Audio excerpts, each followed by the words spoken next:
Exclusive news that is coming in right now. These are reports we're bringing you from our reporter Manoj Gupta. He's bringing us what seems to be China's larger plan when it comes to expansionism via Hollywood, via media and entertainment, and universities across India. So this is a wider net we're going to be talking about today. Intel sources on the Chinese expansionist plan are sharing details with us.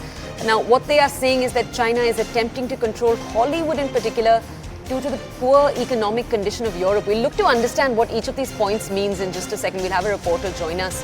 But till 1991, the global revenue for Hollywood was only 30%. That has now doubled by 2016. It's to shed light on this. Filmmakers were asked, they were told to cater to Chinese audiences. Obviously, the Chinese audience is very big. It's about 1.3 billion people. The CCP has obviously responded to that. In the 2012 movie, The Red Dawn, the invading army was depicted as North Korean instead of Chinese.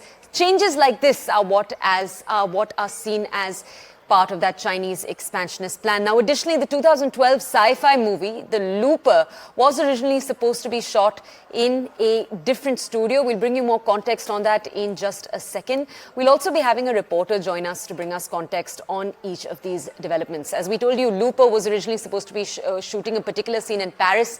It changed the location to Shanghai. All of these changes, for example, films that did not wish to adhere to China's strict censorship laws and guidelines were banned in China. All of these changes, our reporter is saying, were part of a much larger plan. We're continuing to flash each of these pieces for you on our screens. We'll have a reporter join us in just a second. My colleague Abhishek is with us.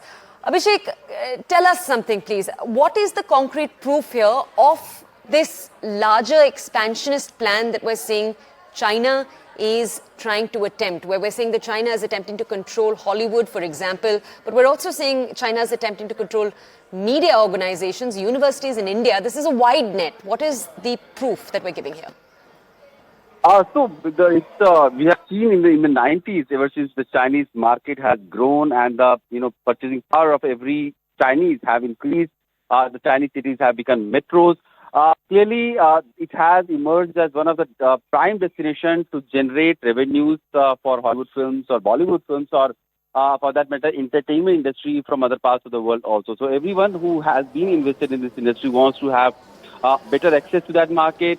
And to that, they need to please the Chinese Communist Party. And anything that goes off to their editorial line or something that doesn't please the Chinese Communist Party, that is not allowed in China. This has been the case in the publishing industry. This has been the case in the entertainment industry in Hollywood and Bollywood. But now we have also learning that the Chinese government has started coercing film producers in Hollywood to distort the historical facts.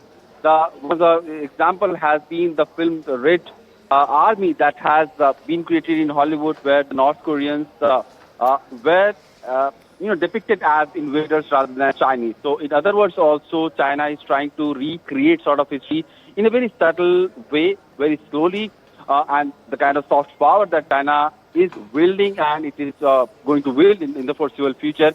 It is trying to create an impression that Chinese have always been nice, and the Chinese history and the Chinese political, which has not been perceived in a better way in the Western world. It is now for them to understand China in a new way. That will further the interests of Chinese Communist Party and their propaganda machineries across the world.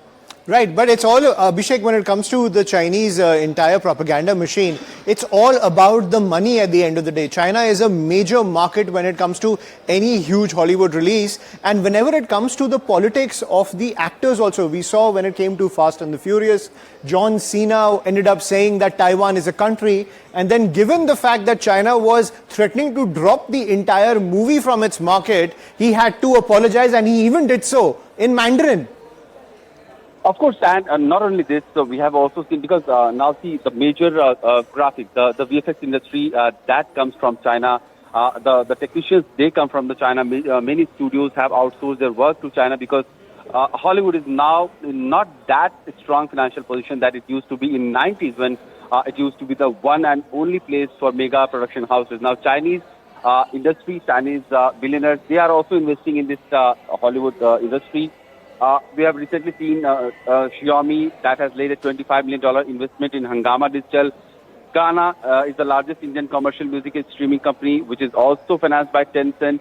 That has invested about $115 million. So many Hollywood studios and other ancillary units that helps in production, they have been funded and heavily invested by the Chinese companies. So they have to bend and follow the line of the Chinese Communist Party, because in China, every investment that goes abroad has to toe the line of the Chinese Communist Party. And this is what we have seen in publishing industries also, because a lot of publishing work that happens around the world is now being printed and published in China and then supplied or distributed across the world. And anything that is published or printed in China, because of the obviously the cheaper cost of publishing and printing, has to follow the Chinese Communist Party's editorial line. If a map has to be published in China, it has to be confirmed and ratified by the Chinese Communist Party. So in case of India, Pakistan, we have seen certain publication now going to China, but Chinese, they do not allow the kind of map that would not fit into their constitution or their ideology or their propaganda.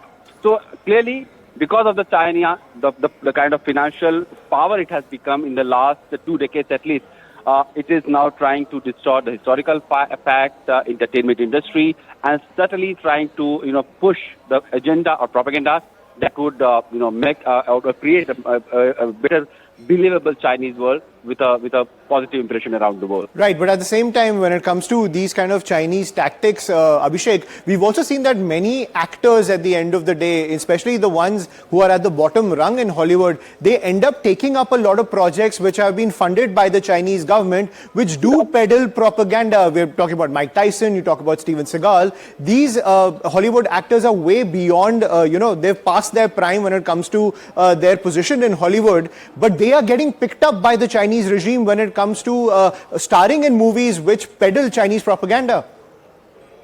So Ayushman, just a few days ago, we were giving this news about this NewsClick organization, which was being, in a long, short way, funded by the Chinese government or pro-China agencies, and how we described to our viewers how the NGOs were being funded by the Chinese agencies, and those NGOs were actually finding these news organizations and some of the influencer or political commentators in India as well.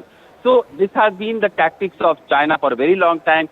The Chinese Cultural Center, which is known as Confucius centers across the world, that has been sort of banned in some of the countries also, especially in USA, because later it was understood the fact that these centers, the Confucius centers, are not just a center to propagate the Chinese cultural ethos, but it is acting as a place where Chinese are trying to recreate their history or influence the larger population. We have also seen recently China buying major social media influencer, because in the last 1 decade at least, we have seen how social media has emerged as a very strong tool to recreate perception or influence polity, influence experts. And here also China has tried to tweak many influencers by giving them money, funding them, their organization, and propagating their point of view through established and credible influencer, be it in Hollywood or commentator in politics or defense or other strategic sphere also. So clearly China is moving in a very subtle way, where it is trying to again recreate an impression that has in Chinese Communist Party's way long been misunderstood, and China is trying to create a positive impression across the world where it is not being seen as an invader or a coercer, but it is a more democratic setup, which is financially very robust, and it wants to engage with the world. It wants to have cultural exchanges and people-to-people connect across the world. So this has been a strategy of the Chinese Communist Party, which is being furthered by state agencies, through influencers, through agencies, through entertainment industry across the world. Right, so let's get a recap.